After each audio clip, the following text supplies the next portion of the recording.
शुरू हो गया अभी तो। बंद भी तो किया जाता है जैसे यहीं से। आधी राह निकल जाने के बाद जब भगत आधी राह निकल गया, आधा रास्ता पार हो गया, तो रुक गया अचानक। हिंसा ने क्रिया पर विजय पाई। हिंसा ने, अंडरलाइन करिए, इस अंडरलाइन करिए यहां पर।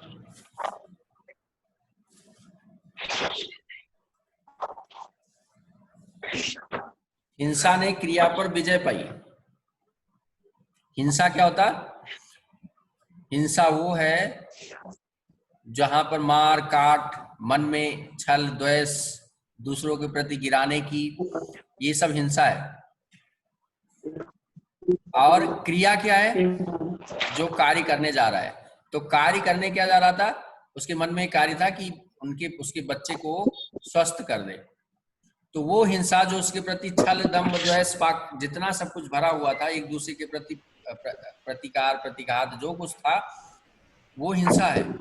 और हिंसा ने क्रिया पर विजय पाई, मतलब उसके कार्य करने के कार्य इच्छा पर विजय प्राप्त कर ली कि नहीं अब मुझे जाना ही है। इस तरह से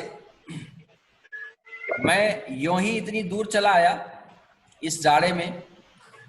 मरने की मुझे क्या पड़ी थी? आराम से सोया क्यों नहीं? नींद ना आती ना सही, 2-4 भजन ही गाता।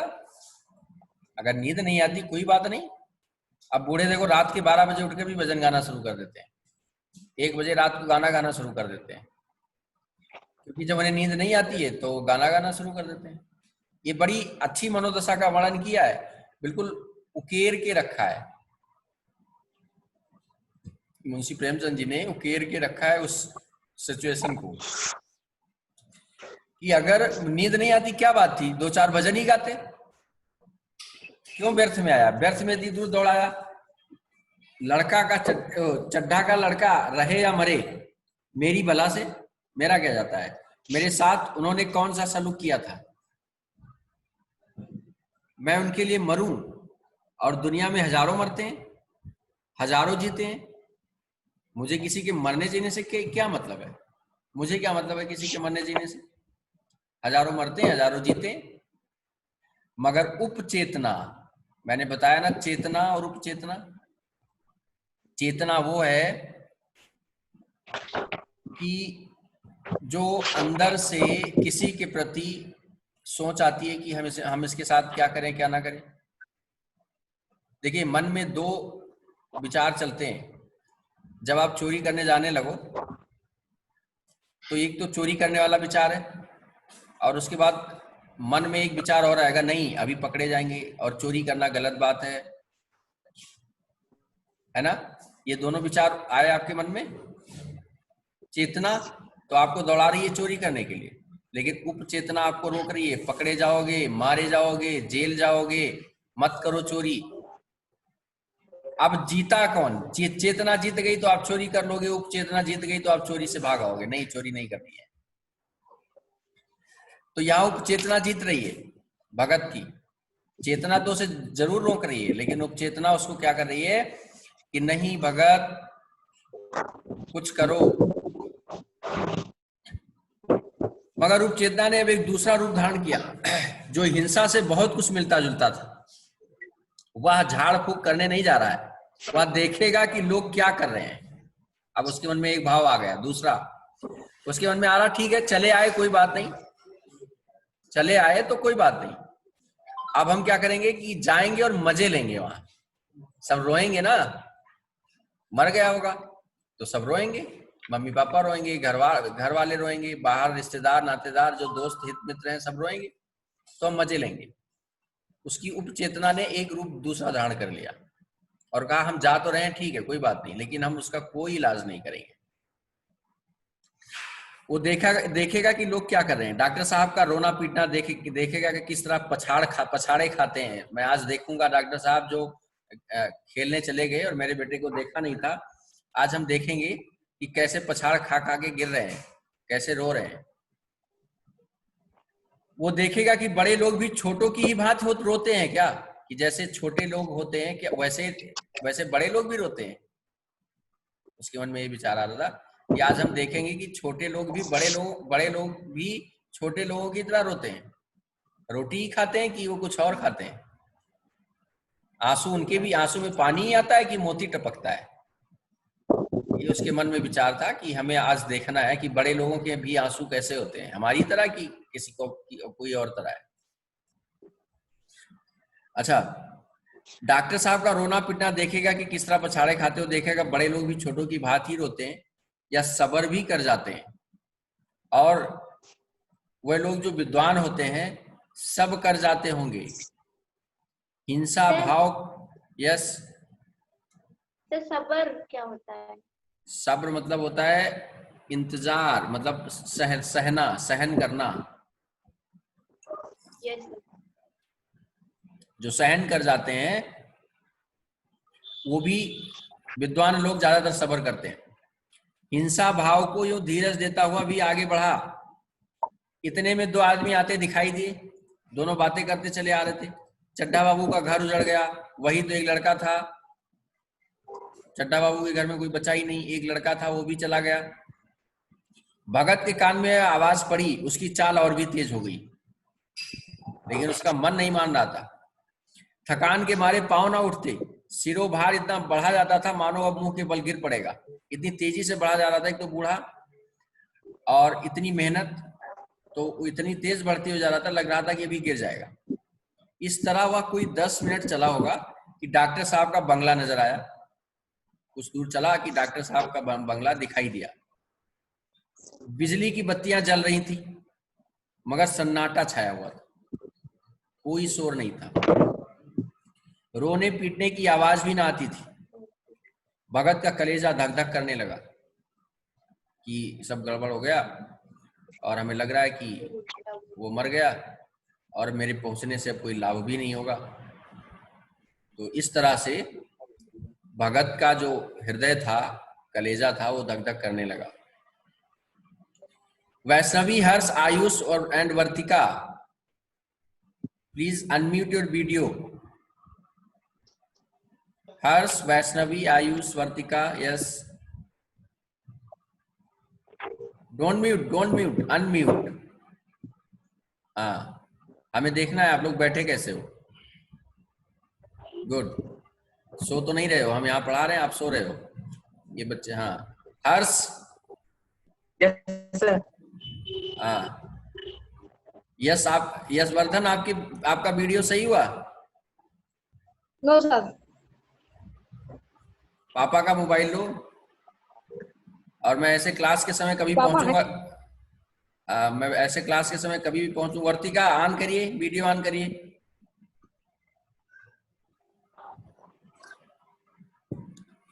अच्छा, तो बिजली की बत्तियां जल रही थी मगर सन्नाटा छाया हुआ था, रोने पीटने की आवाज भी ना आती थी। भगत का कलेजा धक धक करने लगा, कहीं मुझे देर तो नहीं हो गई। वह दौड़ने लगा। अपनी उम्र में इतना तेज कभी नहीं दौड़ा था, क्योंकि वो बदहवास सा हो गया। उसका मन जो है पछताने लगा कि मैंने तो बड़ा लेट कर दिया, अगर मैं लेट ना किया होता तो मैं ठीक से पहुंच जाता। बस यही मालूम होता था मानो उसके पीछे मौत दौड़ी आ रही है। 2 बज गए थे, रात के 2 बज गए थे। मेहमान सारे विदा हो गए थे। रोने वालों में केवल आकाश के तारे रह गए थे। बाकी सभी अपनी अपनी संवेदनाएं व्यक्त करके, अपनी भावभीनी श्रद्धांजलि दे करके सब चले गए थे। रात के 2 बज गए, चलो भैया अपने अपने घर। सब साथी 10 मिनट के 1 घंटे के होते हैं। जीने में सब साथी हैं, मरने पर कोई नहीं, बस आधे घंटे 1 घंटे। उसके बाद तो एक दिन और प्रचार प्रसार कर लेंगे, बस उसके बाद कोई नहीं। तो ऐसे इसके साथ भी हुआ। 2 बजे तक लोग थे, उसके बाद सब अपने अपने घर चले गए। तो अब वो सिर्फ तारे, ऊपर तारे ही थे जो उसके रोने वाले थे।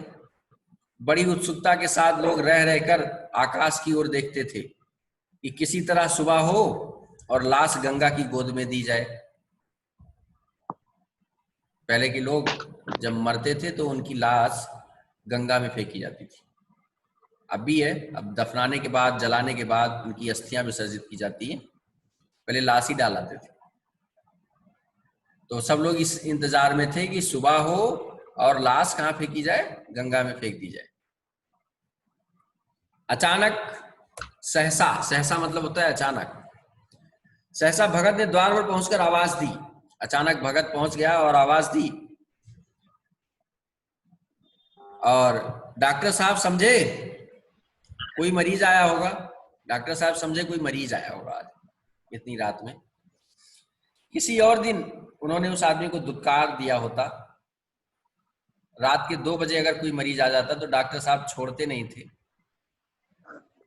वही कवि लिख रहा है कि अगर कोई मरीज आया होता उस समय तो डॉक्टर दुत्कार दिए होते, लेकिन जब व्यक्ति के अंदर हर भाव को जानने की इच्छा हो जाती है, हर भाव समझने की इच्छा हो जाती है, तो वो भी शांत हो जाता है। आज डॉक्टर चड्ढा के मन में भी यही भाव था। उसने दुत्कारा नहीं, बड़े प्यार से कुछ बोला। क्या बोला? एक बूढ़ा आदमी खड़ा है, कमर झुकी है, पोपला मुंह, और ये पोपला, ऐसे पोपला करते हैं, पोपला मुंह, भौहें तक सफेद हो गई थी, लकड़ी के सहारे कांप रहा था, लकड़ी लिए ऐसे ऐसे ऐसे ऐसे कर रहा था। बड़ी नम्रता से बोले, क्या है भाई?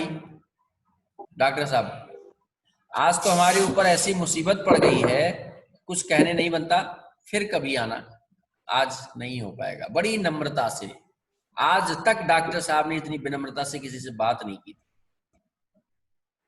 इधर 1 महीना तक तो शायद मैं किसी मरीज को ना देख सकूंगा। कहा अब 1 महीने तक हो सकता है मैं किसी मरीज को ना देख पाऊं, क्योंकि 1 महीने तक मैं अपने लड़के का गम मनाऊंगा, बस 1 महीने तक। उसके बाद कुछ नहीं, फिर शांत वैसे ही हो जाएंगे डॉक्टर साहब। सोचो मरने के बाद कितनी अहमियत रह जाती है किसी की।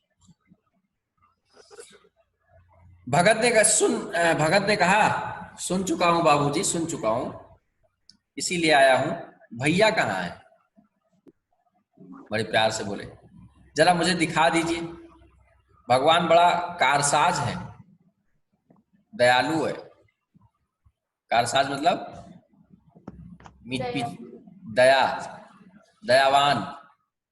और कारसाज की मीनिंग पीछे देखो लिखा हुआ है, काम बना देने वाला, विलक्षण, कार्य करने वाला, लिखा है। कारसाज मतलब काम बना देने वाला। तो ईश्वर बड़ा कारसाज है, भगवान बड़ा कारसाज है, कार्य को बना देने वाला है, विलक्षण शक्ति है उसमें। तो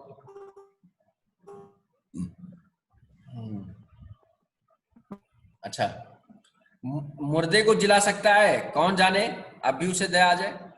अगर कोई मर जाए तो भी भगवान जिंदा कर सकता है, तो इसमें कौन सी बड़ी बात है, पता नहीं वो बच जाए। चड्ढा ने व्यथित स्वर से कहा, लो देख लो, मगर 3-4 घंटे हो गए, जो कुछ होना था हो चुका। बहुतेरे झाड़ने फूकने वाले देखकर चले गए। बहुत सारे लोग आए और झाड़ फूक करके चले गए, कोई फायदा नहीं हुआ, और मुझे नहीं लगता कि इससे कोई फायदा होने वाला है। आप भी देख लो। डॉक्टर साहब को आशा तो क्या होती, हाँ बूढ़े पर दया आ गई। उन्हें आशा तो नहीं थी कि ये ठीक कर पाएंगे, लेकिन आज उनको दया जरूर आ गई। यस,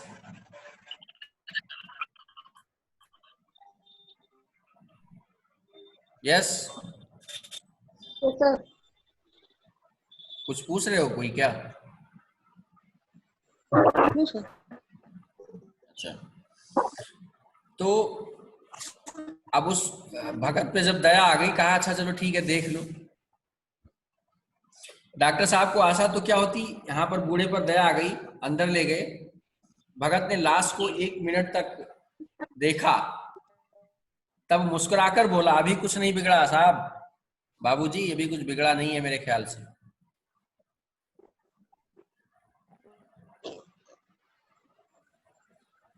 अब आ रही बेटा उन्नति? आवाज आ रही है अब?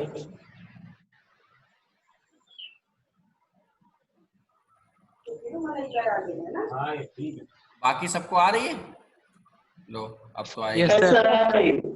ठीक है, अब आएगी बेटा। उन्नति अपने यहाँ चेक करिए, आवाज आ रही है बाकी सभी जगह। अभी कुछ नहीं बिगड़ा है बाबूजी। वह नारायण चाहेंगे तो आधे घंटे से भैया उठेंगे। अगर प्रभु की इच्छा होगी और नारायण चाहेंगे तो भैया बस आधे घंटे में भी उठ जाएंगे। आप नाहक दिल छोटा कर रहे हैं। जरा कहारों से कहिए पानी तो भरें।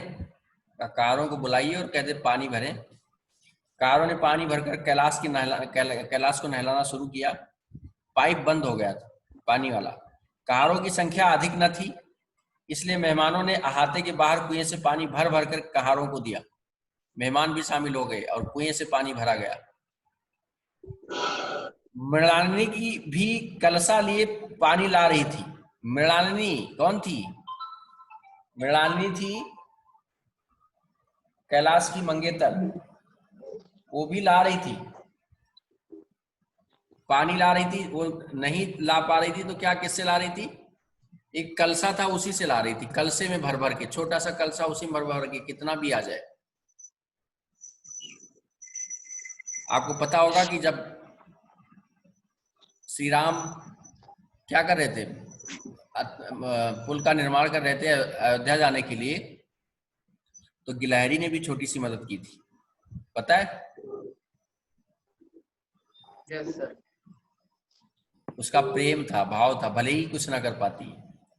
अब गिलहरी मत समझना मृणालिनी को, लेकिन उसका भाव है, प्रेम है कि वो जो है कलसे से लेकर के जल आ रही है, हम भी कुछ तो काम आ जाए। पानी ला रही थी। बूढ़ा भगत खड़ा मुस्कुरा मुस्कुरा कर मंत्र पढ़ रहा था, मानो विजय उसके सामने खड़ी है। मतलब वो जान रहा था कि अभी सही हो जाएंगे। जब एक मंत्र समाप्त हो जाता तब वो एक जड़ी कैलाश को सुंघा देता। इस तरह न जाने कितने घड़े कैलाश के सिर पर क्या किया। पेज नहीं पलट रहे हो आप लोग, देख सुन रहे हो, पढ़ नहीं रहे हो। पढ़ डाले गए और न जाने कितनी बार भगत ने मंत्र फूका। आखिर जब उषा ने अपनी लाल लाल आंखें खोली, अर्थात सूर्य की लालिमा, प्रथम लालिमा जो होती है, जब सूर्य की प्रथम लालिमा जो होती है उसे उषा कहते हैं। तो जब उषा ने अपनी लाल लाल आंखें खोली, यानी कि सूर्य का वो लालिमा छाई, कैलाश भी लाल लाल आंखें खुल गई कैलाश की। एक क्षण में उसने अंगड़ाई ली ऐसे, और अंगड़ाई लेने के बाद पानी मांगने लगा। कहा मुझे पानी पीना है। डॉक्टर चड्ढा ने दौड़कर नारायणी को गले लगा लिया। नारायणी कौन है? नारायणी है कैलाश की मम्मी। भगत के पैरों पर गिर पड़ी और मृणालिनी कैलाश के सामने आंखों में आंसू भरे पूछने लगी, अब कैसी तबीयत है? एक क्षण में चारों तरफ खबर फैल गई। मित्रगण मुबारकबाद देने आने लगे।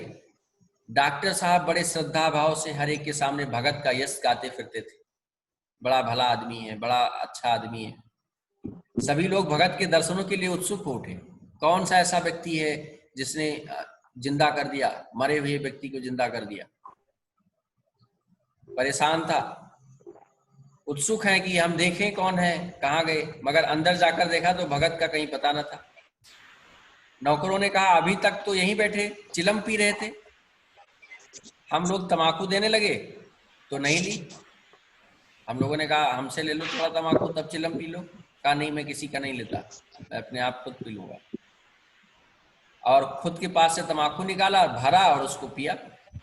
यहाँ तो भगत की चारों ओर तलाश होने लगी और भगत लपका हुआ घर जा रहा था कि बुढ़िया के उठने के पहले पहुंच जाऊं, नहीं तो बुढ़िया जगेगी तो मार डालेगी मुझे, कहेगी गए कहाँ थे, क्यों गए थे वहां।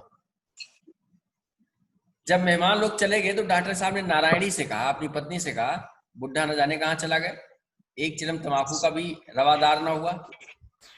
रवादार मतलब कर्जदार, एक चिलम तमाकू भी नहीं लिया उसने। नारायणी ने कहा मैंने तो सोचा था उसे कोई बड़ी रकम दूंगी।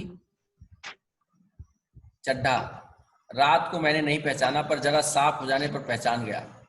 एक बार यह एक मरीज को लेकर आया था। कहा रात में तो मैंने नहीं पहचाना लेकिन सुबह के समय में पहचान गया था। रात के समय ये एक मरीज लेकर आया था किसी, मुझे याद आ रहा है एक बार ये मरीज लेके आया था दिखाने के लिए मुझे, और मैं खेलने जा रहा था। मरीज को देखने से इनकार कर दिया था। आज उस दिन की बात याद करके मुझे जितनी ग्लानि हो रही है, दुख हो रहा है, उसे प्रकट नहीं कर सकता। मैं उसे खोज निकालूंगा और पैरों पर गिरकर अपने अपराध का क्षमा कराऊंगा। और कुछ लोग नहीं, ये जानता हूं कि उसका जन्म यश की वर्षा करने के लिए ही हुआ है और उसकी सज्जनता ने मुझे ऐसे आदर्श दिखा दिए हैं कि जो अब से जीवन पर्यंत मेरे सामने रहेगा और मैं कभी किसी भी लाचार व्यक्ति की हमेशा सेवा करता रहूंगा। सबसे पहले दुखियों की मदद करूंगा, फिर बड़े बड़े आदमियों को बाद में देखूंगा। इसमें कठिन शब्दार्थ हैं, जान लो। आमोद प्रमोद का अर्थ होता है मनोरंजन। अपने आमोद प्रमोद के लिए डॉक्टर चड्ढा ने क्या किया था? भगत के लड़के को नहीं देखा था, मनोरंजन के। निर्मम मतलब होता है कठोर, निर्दयी।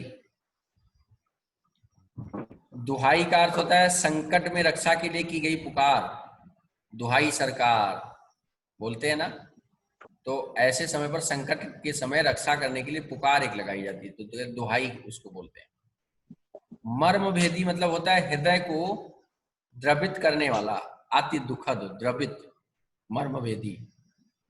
हुक्काम, हुक्काम जो होता है वो शासक होता है, अधिकारी गण जिसको बोलते हैं। प्रहसन, प्रहसन का होता है हास्य रस का प्रधान नाटक। रद्दा चढ़ाना, व्यंग्यपूर्ण बात कहकर कुछ करने के लिए उकसाना। बहुत सारे व्यंग्य करते हैं ना, उसको हम बोलते हैं रद्दा चढ़ाना। कामना तरु, इच्छा रूपी वृक्ष। पल्लव, पत्ते। रंजित, रंगा हुआ, प्रसन्न। स्वर्ण स्वप्न, सुनहली कल्पनाएं। नृत्यमय, नाचती हुई। तारिका मंडित, सितारों से सजा हुआ। निष्काम, जिसकी कोई इच्छा ना हो, कामना रहित, इच्छा रहित। निशब्द, शांत, ध्वनि रहित। हास्य, हंसी। करुण क्रंदन, रोने की दुख भरी आवाज। अश्रु प्रवाह, आंसुओं की धारा। उपदेशक, उपदेश देने वाला। निर्दयी, कठोर या दयाहीन। ग्लानि, पश्चाताप। यश, कीर्ति। यश अपना मतलब जान लीजिए, यश का मतलब कीर्ति। अब कीर्ति का मतलब बाद में पूछना। प्रतिघात, चोट के बदले में की जाने वाली चोट। प्रतिघात का मतलब होता है चोट के बदले में की जाने वाली चोट, उसको प्रतिघात कहते हैं। महुअर, सपेरे या मदारियों द्वारा मुंह से बजाया जाने वाला बाजा, जिसको बेन बोलते हैं आप लोग, उसको महुअर भी कहते हैं। अभागे मतलब होता है दुर्भाग्यशाली। पल मतलब होता है क्षण, घातक, मारने वाला। देह मतलब शरीर। जवान मतलब तो आप जानते हो जीव। प्रतिकार मतलब बदला। बाकमाल मतलब आश्चर्यजनक कार्य कर दिखाने वाला। कारसाज, काम बना देने वाला, विलक्षण। चेतना बुद्धि, उपचेतना अंतर्मन। ठूठ रहना, अप्रभावित रहना, स्तब्ध रह जाना। जीवन पर्यंत, जीवन भर। अच्छा, अभ्यास प्रश्न के लिए क्या करना है? पहले ये पूरा कर लेते हैं। इसमें से एक लेसन और पढ़ा है, आप लोग ऑन कर लीजिए सभी लोग, अपने अपने जिसको जो कुछ बताना है बताओ। 5 मिनट टाइम है अभी, जल्दी जल्दी जल्दी से बात करो। किसी को कुछ पूछना है?